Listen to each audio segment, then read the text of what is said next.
Hello students, आज हम लोग डिस्कस करने जा रहे हैं 2004 का एक क्वेश्चन। तो इस क्वेश्चन में क्या लिखा हुआ है? इस क्वेश्चन में लिखा हुआ है a stone is tied to a string of length L and is drilled in a vertical circle with the other end of the string as the centre. At a certain instant of time, the stone is at its lowest position and has a speed u. Okay. The magnitude of change in velocity as it reaches a position where the string is horizontal. Okay. G big acceleration due to gravity. G जो है acceleration due to gravity है। तो सबसे पहले इसका figure बनाते हैं और समझने की कोशिश करते हैं क्या क्वेश्चन पूछा है। मान लीजिए ये आपका एक नेल है जहां पर एक ये स्ट्रिंग है। ओके।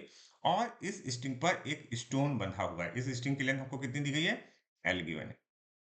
और इस पर्टिकुलर ये ऐसे घूम रहा था और इस पर्टिकुलर इंस्टेंट पर इसकी जो वेलोसिटी दी हुई है, स्पीड दी हुई है, सॉरी, यू दी हुई है। अच्छा, जब ये सर्कुलर मोशन कर रहा होगा, ये ऐसे करके सर्कुलर मोशन कर रहा होगा और ये ऐसे करके सर्कुलर मोशन कर रहा होगा।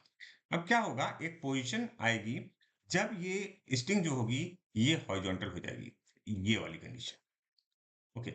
और इस समय जो इसकी स्पीड होगी वो इस डायरेक्शन में होगी, दैट इज वी। ओके। इसने नहीं बोला है, ये हमने कंसीडर किया है। और हमसे पूछा क्या गया है? हमसे जो पूछा गया है वो ध्यान दीजिए, वो हमसे पूछा गया है कि v माइनस यू का मैग्नीट्यूड पूछा गया है। v माइनस यू का मैग्नीट्यूड हमसे पूछा गया है। तो यहाँ पर सबसे पहले देखो u तो हमको दिया हुआ है, लेकिन v की वैल्यू हम कैसे फाइंड आउट करेंगे? यहाँ पर हम लोग यूज करेंगे एनर्जी। ओके। हम क्या करेंगे? एनर्जी कंजर्वेशन कर रहे होंगे, तो समझने की कोशिश कीजिएगा। Energy conservation. ओके। तो एनर्जी कंजर्वेशन कहां से कहां होगा? एक यहां से इसको हम ए पॉइंट कह दें और ये बी पॉइंट, ए से बी के बीच है।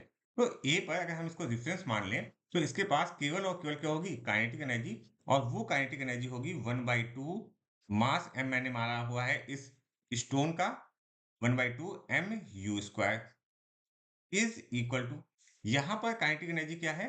That is 1/2 M V square plus, अच्छा, ये जो यहां से यहां तक का जो हाइट चली है इसने, कितनी है? That is L. तो ये कितनी पोटेंशियल एनर्जी इससे मिल गई? That is M G L. Clear होगी बात? अच्छा, अब यहाँ पर देखो तो ये एम और ये एम कैंसिल हो जाएगा और इसको थोड़ा सा रीअरेंज करोगे तो वैल्यू आएगी V square is equal to U square minus 2gl। तो अगर आप थोड़ा सा ध्यान दोगे, एक्चुअली में ये एनर्जी से इक्वेशन बनाई है, लेकिन ये मोशन की कौन सी इक्वेशन में लिख सकते हैं? ये मोशन की third equation, V square equal to U square into 2as होता था, तो यहाँ g इंटू एल लिखा हुआ है। ठीक है, ये कुछ उस तरीके की इक्वेशन हमको बन के आ गई। अच्छा, हमको फाइंड आउट ये करना है। ओके। तो जब हमारे पास दो वेक्टर होते हैं, ठीक है, ए और बी, तो उस केस में जो फॉर्मूला लगता है वो क्या लगता है? Square root of A square plus B square plus 2ab cos theta. Theta क्या है? Angle between these two. Okay. तो यहां पर हम जब लिखेंगे तो लिखेंगे स्क्वायर रूट ऑफ, ध्यान से देखिएगा, square root of V square plus U square, okay, plus 2uv। अच्छा, अगर आप इसको वेक्टोरियली देखो तो u का डायरेक्शन इस डायरेक्शन में है और v का डायरेक्शन, तो u और v आपस में कैसे एंगल बना रहे हैं? कैसे एंगल बना रहे हैं? 90 डिग्री। तो हम क्या लिखेंगे यहाँ पर? कैसे एंगल बना रहे हैं? cos 90। ओके। और cos 90 की वैल्यू बेटा क्या होती है? What is the value of cos 90?